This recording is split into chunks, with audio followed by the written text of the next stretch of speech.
Honorable Douglas Devanand. You have 15 minutes. கௌரவ பிரதி சபாநாயகர் அவர்களே, அவசரகால சட்ட விவாதத்தில் கலந்து கொள்ளும் நான் காலத்தின் தேவையை உணர்ந்து காத்திரமான சில உண்மைகளை இந்த சபையில் தெரிவிக்க வேண்டிய கட்டாயத்தில் இருக்கின்றேன். இந்த நாட்டின் பாதுகாப்பு என்பது இந்த நாட்டில் வாழுகின்ற ஒவ்வொரு பிரஜையினதும் பாதுகாப்பை அடிப்படையாக கொண்டதே ஆகும். இந்த நாட்டில் வாழும் அனைத்து குடிமக்களினதும் இயல்பு வாழ்க்கையை சுதந்திரத்திற்கும் பாதுகாப்பிற்கும் இந்த நாட்டின் இறைமைக்கும் எதிராக கிளப்பப்படுகின்ற அனைத்து தடைகளையும் எதிர்கொண்டு நமது நாட்டையும் மக்களையும் பாதுகாப்பதற்காகவே இந்த அவசரகால சட்டம் பெரிதும் பங்காற்ற வேண்டும் என்பதே சகலரதம் விருப்பமாகும். யுத்தம் இங்கு நடந்து முடிந்திருக்கின்றது. ஆனாலும் நமது மக்களின் இயல்பு வாழ்க்கை சுதந்திரம் பாதிக்கும்படியாக சிறு சிறு வன்முறை சம்பவங்கள் அவ்வப்போது ஜார்க்குடா நாட்டில் நடந்து வருவதை நீங்கள் அறிவீர்கள். இந்த விடயத்தை கடந்த மாதம் 4ஆம் தேதி இந்த உயரிய சபையின் கவனத்தை ஈர்ப்பதற்காகவும் சுயலாப அரசியல் சக்திகள் இந்த நாடாளுமன்றத்தை தவறாக வழிநடத்திவிடக்கூடாது என்பதற்காகவும் எனது பார்வையில் நமது மக்களின் எதிர்பார்ப்புகளை இந்த சபையின் கவனத்திற்கு கொண்டு வந்திருந்தேன். அதனைத் தொடர்ந்து மறுநாள் தை மாதம் 5ஆம் தேதி வழமை போல் திட்டமிட்ட வகையில் என் மீதும் எனது கட்சியின் மீதும் எமது அரசாங்கத்தின் மீதும் ஆதாரமற்ற பொய்யாக புனையப்பட்ட உண்மைக்கு புறம்பான பல அவதூறுகளை தமிழ் தேசிய கூட்டமைப்பு நாடாளுமன்ற உறுப்பினர்கள் சிலர் இந்த சபையில் தெரிவித்திருப்பதையிட்டு நான் மிகவும் வருந்துகின்றேன். எம்மீதான அவதூறுகளை இவர்கள் பரப்புவதற்கு காரணம் அரசியல் காழ்ப்புணர்ச்சி தான். நாம் மக்களோடு தொடர்ந்து இருப்பதை கண்டும் எமக்கு பெருகி வரும் ஆதரவை கண்டும் இவர்கள் பயப்படுகின்றார்கள். அந்த அரசியல் பயத்தின் காரணமாகவே இவர்கள் வழமை போல் இவ்வாறு உண்மைகளை திரித்து கூறி வருகின்றார்கள். அதுவும் தேர்தல் காலம் என்பதால் மக்களுக்கு நம்பிக்கை கொடுப்பதற்கு எதுவுமின்றி இவர்கள் பயப்படுகின்றார்கள். மக்கள் மீது அவலங்களை உருவாக்குவது, அதை தக்க வைப்பது, ஊதி பெருப்பிப்பது, பின் அதை தங்களது அரசியலுக்காக பயன்படுத்துவது, இதுதான் இவர்களது வளமையான செயல்பாடுகள். உரிமை என்று வரும் ஊடகங்களுக்காக மட்டும் கூச்சலிடும் இவர்கள் உரிமையை பெற்றுக் கொடுக்கவும் இல்லை. அதற்காக நடைமுறை சாத்தியமாக முயலவும் இல்லை. ஆனால் முயல்வது போல் நடிக்கின்றார்கள். மக்களின் துயரங்களை துரைத்திருந்தால் அதையாவது மக்களிடம் இவர்கள் கூறியிருக்க முடியும். அதுவும் இல்லை. நாடாளுமன்றம் செய்து என்ன செய்தீர்கள் என்று கேட்டால் பாம்பு குட்டிக்கு பல் விளக்கினேன் என்பார்கள், கோழி முட்டையில் மயிர் பிடுங்கினேன் சும்மாவா இருந்தேன் என்பார்கள், மயிரை கட்டி மலையை இழுத்தோம் என்பார்கள். ஆகவே இவர்கள் தங்களை பற்றி மக்களிடம் கூறுவதற்கு இவர்களிடம் எதுவும் இல்லை. ஆகவேதான் அடுத்தவர்கள் மீது வசைபாடுவதை மட்டும் தமது அரசியல் தொழிலாக இவர்கள் கொண்டுள்ளார்கள். மக்களது ஆதரவை பெறுவதற்காக பொய்களை சொல்லி மக்களை கடந்த காலங்களைப் போல் ஏமாற்ற நினைக்கிறார்கள். 77ஆம் ஆண்டு தமிழீழம் பெற்றுத்தருவோம் ஆணைதாரங்கள் என்று ஏமாற்றித்தான் 18 ஆசனங்களை பெற்றார்கள். 2004 எமக்கு ஏக பிரதிநிதித்துவத்தை தாருங்கள் என்று புலிகளின் ஏற்பாட்டில் தங்களுக்கு தாங்களே வாக்களித்து 22 ஆசனங்களை பெற்றார்கள். 2009 சந்தேகத்துக்கு சர்வதேசத்துக்கு முன்பாக ஐக்கியத்தை காட்டுவோம் என்று கூறி 14 ஆசனங்களை பெற்றார்கள். தற்போது வரவிருக்கின்ற உள்ளூராட்சி தேர்தலில் வலுவான போட்டியில்லை என்று கோஷத்தை வைப்பார்கள் போல் தெரிகின்றது. ஆனால் மக்களை தொடர்ந்து ஏமாற்ற முடியாது. அடுத்த தேர்தலில் 14 ஆசனங்களை வரும் 4ஆக மட்டும் மாறிவிடும். பலரை சில காலமும் சிலரை பல காலமும் ஏமாற்றலாம். ஆனால் எல்லோரையும் எல்லா காலமும் ஏமாற்ற முடியாது. மகேஸ்வரி நிதியம் ஜாலில் இயங்கியது சப்ரா ஜுனிகோ ஃபினான்ஸ் நிறுவனத்தைப் போலவோ அல்லது சக்விதி நுகேகுடையில் இயங்கிய சக்விதி ரணசிங்க அவர்களின் சக்விதியின் போல் இயங்கியது போல அல்ல. அது கொள்ளையர் கூட்டமும் அல்ல. அது இதை நடத்தி கொண்டிருப்பவர்கள் கொள்ளையர் கூட்டமும் அல்ல. நுகேகுடையில் இயங்கி வந்த சக்வித ரணசிங்க அவர்களின் அதில் உங்கள் வழியிலே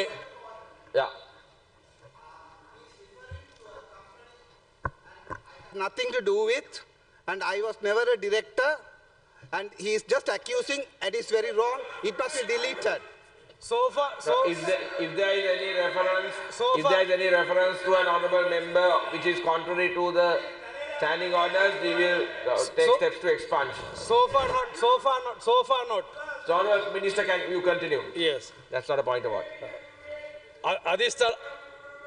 அதிர்ஷ்டலாப சீட்டில் வெற்றி பெற்று நாடாளுமன்றம் வந்துள்ள இரு தமிழ் தேசிய கூட்டமைப்பு உறுப்பினர்களில் ஒருவர் ஊழல் செய்த சப்ராஜ் யுனிகோ ஃபினான்ஸ் நிறுவனத்தின் பங்காளர்.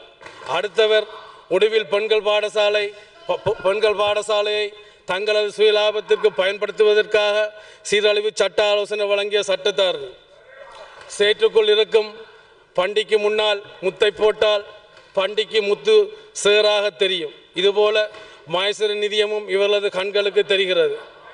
மகேஸ்வரி நிதியம் என்ற மக்கள் சேவை நிறுவனத்தை நிதி மோசடி அமைப்பாகவும் சட்டவிரோத அமைப்பாகவும் தவறாக சித்தரித்து தங்களது ஊழலை மறைக்க முயல்கின்றார்கள். உண்மையை தெரிந்து கொண்டு பொய் சொல்லுகின்றார்கள். நித்திரை கொள்பவனை எழுப்பலாம், அல்லது நடிப்பவனை எழுப்ப முடியாது என்பது அனுபவ முதுமொழி. இருந்தாலும் நீங்கள் உங்களது அரசியல் காழ்ப்புணர்ச்சிகளை இந்த சபையில் அடுத்தவர்கள் மீது பாந்தியாக கொட்டித்தான் தூநாற்றத்தை அகற்ற விரும்பி நான் சில விடயங்களை இங்கு தெரிவிக்க விரும்புகின்றேன். மகேஸ்வரி நிதியம் என்பது சமூக சேவைகள் திணைக்களத்தில் பதியப்பட்ட ஒரு நிறுவனம். அதைவிட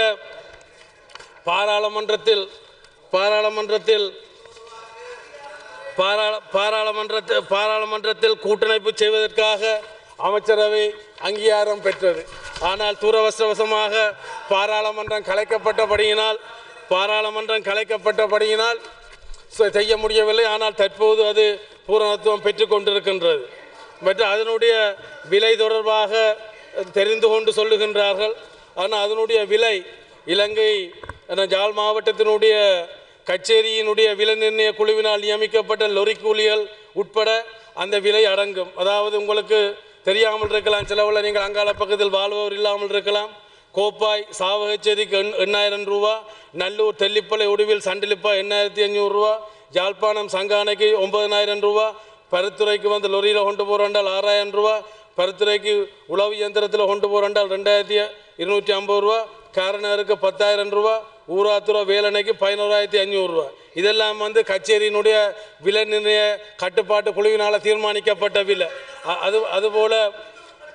அதுபோல மணல் அகழ்வு பிரதேசத்திலிருந்து விநியோக பாதி கொண்டு வரதுக்கு ஒரு டிராக்டருக்கு 900 ரூபா. இதுகளெல்லாம் சேர்ந்து தான். ஏன்னா நீங்கள் அன்றைக்கு என்ன எழுத்து கதைச்சபடியினால் நான் அதுக்கு பதில் சொல்ல வேண்டி இருக்கின்றது. அதைவிட அதனுடைய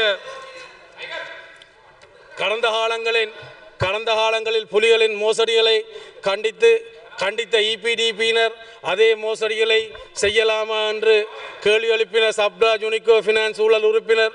புலிகள் கடந்த காலங்களில் மண் மீட்பு என்ற பெயரில் ஜாழ் குடாநாட்டு வளங்களை மணல் உட்பட சுரண்டி எடுத்த பொழுது அதை பார்த்து ரசித்து கொண்டிருந்தவர், ஆதரித்து கொண்டிருந்தவர், நியாயப்படுத்தி கொண்டிருந்தவர். கடந்த வருட இறுதியில் இதுபோன்று தமது ஊழலின் நாற்றங்களுக்கு தமது சகாக்களையும் அழைத்து விருந்து வைத்து வெள்ளி விழா கொண்டாடி இருந்தார்.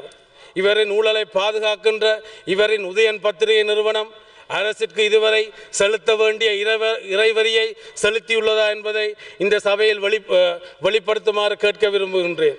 இப்பொழுது அமைதி சூழல் திரும்பி இருக்கின்றது. மீண்டும் சிவில் நிர்வாகம் இயங்க தொடங்கிவிட்டது.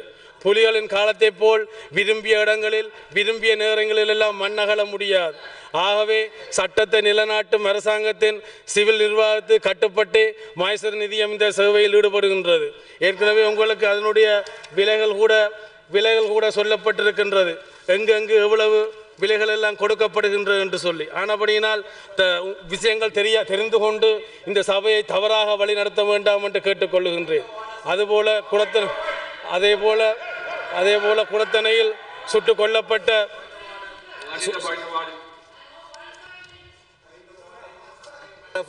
subject matter for debate is the extension of the emergency. The Honourable Minister for the last minutes has been speaking about Maheswari Foundation and the price of sand. Nothing to do with the extension of the emergency. Yeah. Honourable Minister, you continue. Okay. That's all. அதாவது குடத்தனையில் சுட்டுக் கொல்லப்பட்ட இளைஞர் jar என்று தெரியாமல் இவர் Alembic கொண்டிருக்கின்றார்கள். இவர்தான் குடத்தனையில் சுட்டுக் கொல்லப்பட்டவர். இவரை பற்றி எல்லாம் உங்களுக்கு தெரியும். இவர் எங்களுடைய ஒரு ஆதரவாளர். இவர் வந்து மகேஸ்வரி நிதியத்தில் வேலை செய்கின்றார். மகேஸ்வரி நிதியத்தில் நடத்தப்படுகின்ற நியூட்டன் அகாடமியில் காப்பாளராக இருக்கின்றார். இவருடைய மனைவி இன்று கூட அங்கு ஆசிரியராக கடமையாற்றுகின்றார். ஆனால் இவர் சுடப்பட்டிருக்கின்றார்.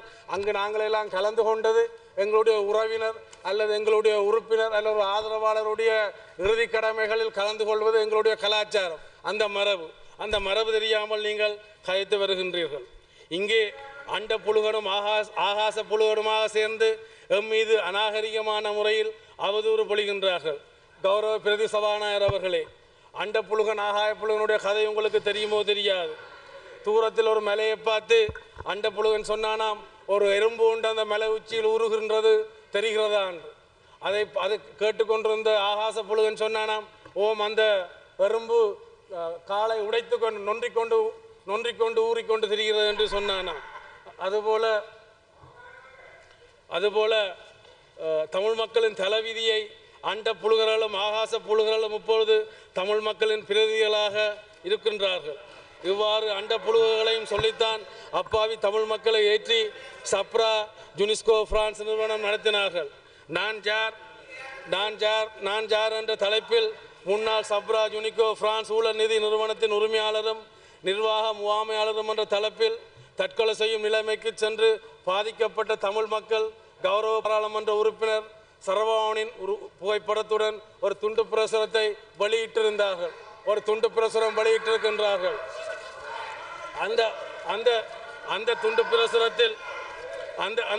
பிரசுரத்திற்கு அவர் பதிலளித்திருந்தார். அந்த பதிலில் தான்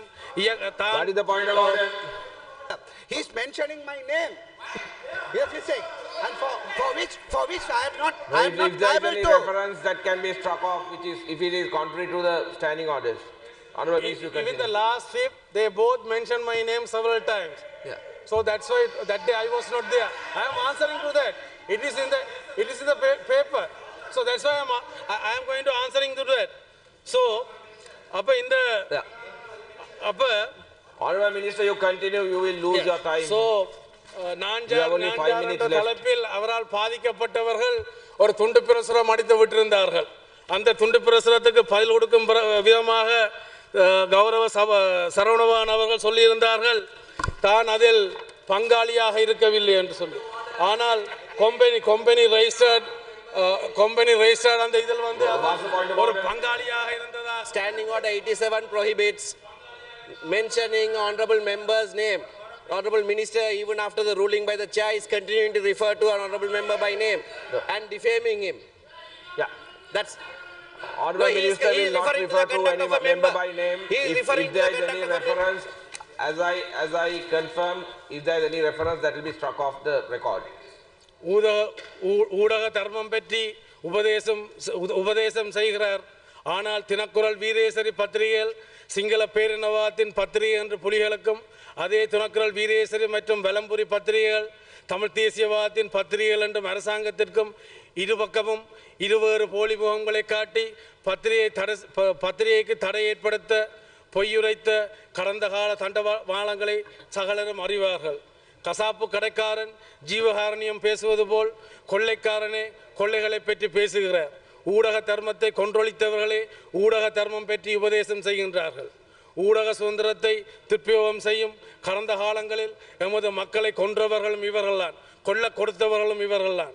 சங்கிலியன் படை, எல்லாளன் படை, சீரும் படை, சீராத படை, பொங்கியலும் படை என்று மக்களுக்கு எதிராக எச்சரிக்கை விடுக்கப்பட்ட போது இதை தமது ஊடகங்களில் வெளியிட்டு எமது மக்களின் வாழ்விடங்களை வன்முறை களமாக மாற்றி எமது மக்களை அச்சுறுத்தியவர்களும் இவர்கள்தான்.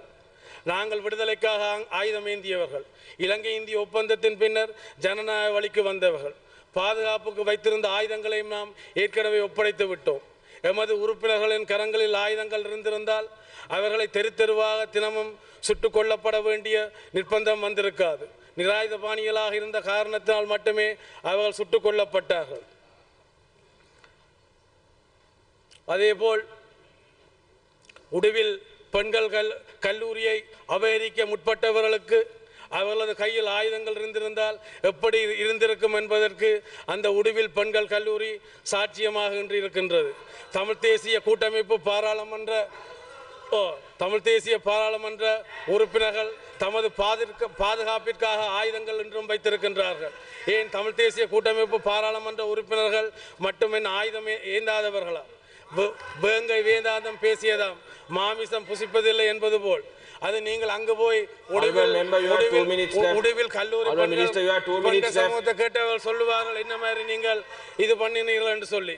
திராட்சை பழத்தை பார்த்து நரி சொன்னதாம் கைக்கும் புளிக்கும் என்று எட்டி பார்த்த நரி எட்டவில்லை என்பதற்காக அப்படி கூறியது. அதுபோல இவர்களும் ஆயுத போராட்டத்தை எட்டி பார்த்து எட்டவில்லை என்றதும் அது கூடாது என்றார்கள். இப்பொழுது ஆயுதக்குழு என்று மீது குற்றம் சாட்டுகின்றார்கள். தமிழ் தேசிய கூட்டமைப்பு உறுப்பினர்கள் வன்முறைக்கு தூண்டவில்லையா? ஆயுதங்கள் ஏந்தி இருக்கவில்லையா? தற்போதும் வைத்திருக்கவில்லையா? உங்களுடைய ஒரு உறுப்பினர் சந்திரநேர் அவர்கள் தன்னுடைய காலில் தன்னுடைய ஆயுதத்தால் சுட்டுக் கொண்டதும் உங்களுக்கு நினைவிருக்கும் என்று நினைக்கின்றேன். கரைபடியாத கரங்கள் இருந்தால் கையள உயர்த்துங்கள் பார்க்கலாம். செய்தால் செய்வித்தல், கொள்ளுவித்தல் இவைகளுக்கு இடையில் என்ன வேறுபாடு கூறுங்கள் பார்க்கலாம். தங்களால் எதிர்கொள்ள முடியாத அரசியல் எதிரியை பார்த்து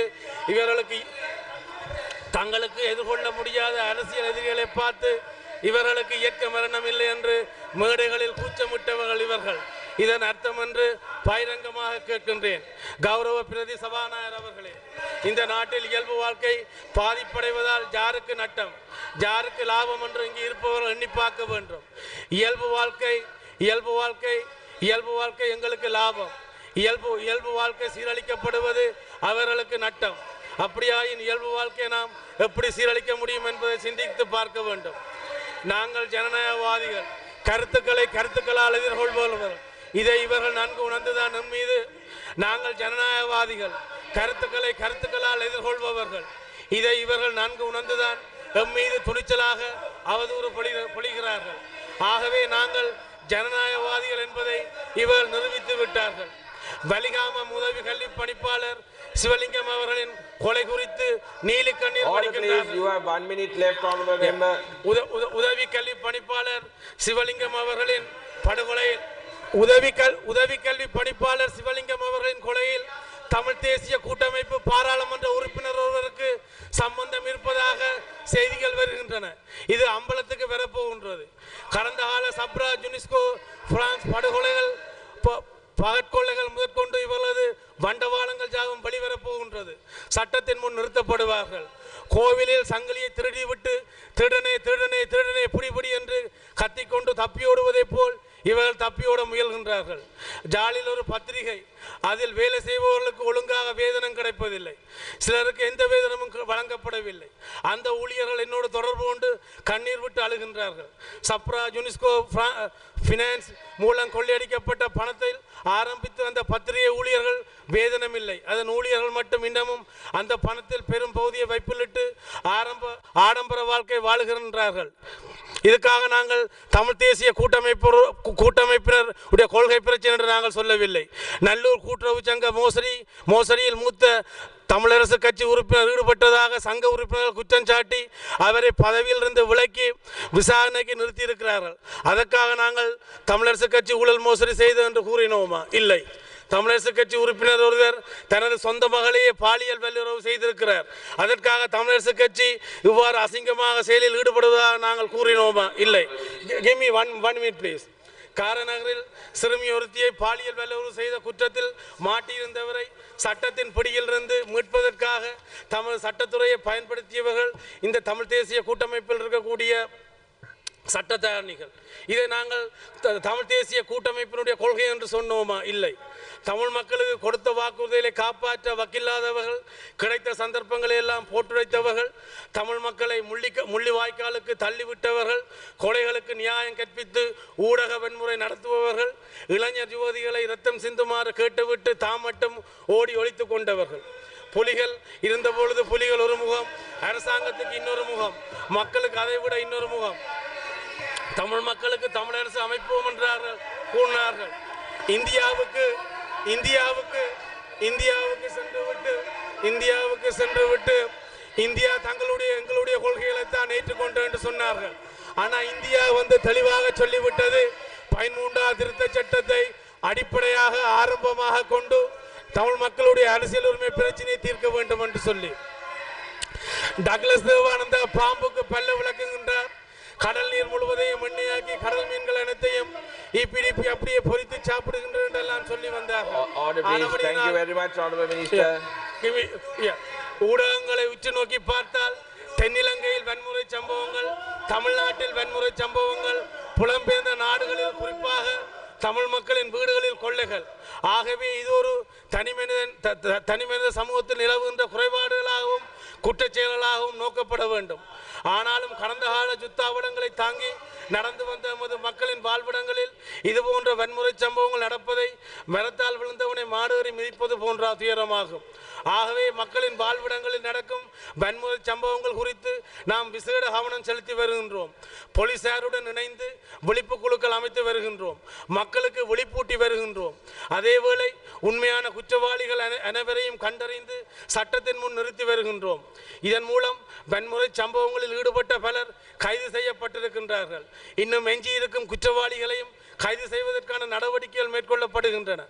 ஆகவே வன்முறை சம்பவங்களை தடுத்து நிறுத்தும் முயற்சியில் ஈடுபடும் எம்மை வரும் அரசியல் காழ்ப்புணர்ச்சிகளுக்காக குற்றம் சுமத்துவதை விடுத்து உண்மையான குற்றவாளிகளை கண்டறிவதற்கு தமிழ் தேசிய கூட்டமைப்பினர் உதவ முன்வர வேண்டும் என்று மக்களின் சார்பாக நான் மனிதநேயமான வேண்டுகோள் விடுக்கிறேன். பாவம் ஒரு பக்கம், பழி இன்னொரு பக்கம் என்பது போல அரசியல் காழ்ப்புணர்ச்சிகளுக்காக அடுத்தவர்கள் மீது குற்றத்தை சுமத்துவதால் உண்மையான குற்றவாளிகள் சட்டத்தின் பிடியிலிருந்து தப்பிக்கொள்கிறார்கள். தயவு செய்து இதற்கு வழிவகுக்க வேண்டாம் என்று கேட்டுக்கொள்ளுகின்றேன். அதே நேரத்தில் அந்த வலிகாமம் கொலையில் தமிழ் தேசிய கூட்டமைப்பு உறுப்பினர் ஒருவர், பாராளுமன்ற உறுப்பினர் ஒருவர் சம்பந்தம் இருப்பதாக செய்திகள் கசிகின்றன. விரைவில் அது அம்பலப்படும் என்பதை கூறிக்கொண்டு விடைபெறுகின்றேன். நன்றி.